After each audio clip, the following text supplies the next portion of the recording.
So let's read our fabric real quick.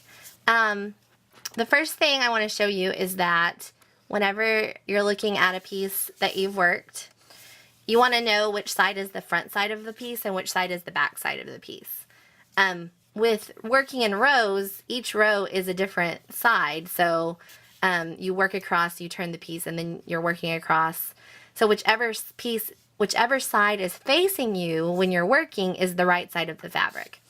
So when we started off on this side. I know because the tail is on the side that I started working on. So if you started working on the left side of the fabric and you're left-handed, that would be the right side of your piece. Since I started working on the right side and I worked this way, this is the right side of my piece. So I know that this row is the right side. Another easy way to tell the right side of a row is to look at the side that you can see the V's of the top of the stitches. So this side is the right side of this row. See, if I turn it over, you can't see the V's at the top of the stitches anymore, so this is the back side of that row.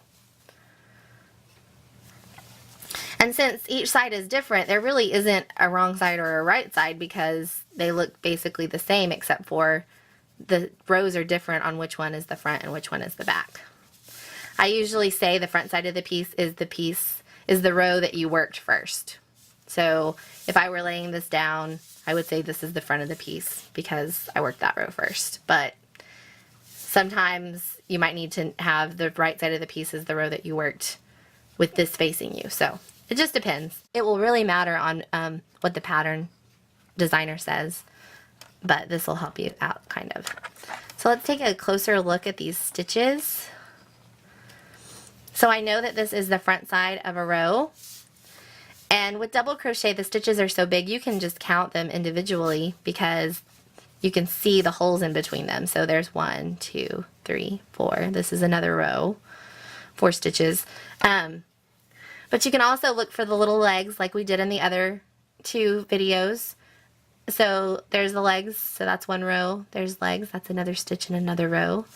There's another set of legs, and then there's the last row set of legs. With double crochet, this is why I think the UK terms are kind of weird, is because with double crochet, you wrap around, you insert your hook, you wrap around and pull through a set of 2, then you wrap around and pull through another set of 2. So that's kind of why I think of double crochet. So you're doing 2 sets of 2 whenever you're pulling the hook through.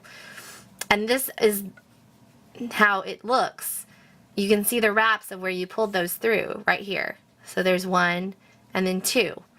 And that's kind of how if I'm looking at a piece that's already crocheted and I want to know what stitch it is, I look for those little marks, because if you pulled through 3 sets of 2, you'd have 3 of those, and that's our next stitch that we'll learn. So we'll get to compare that later.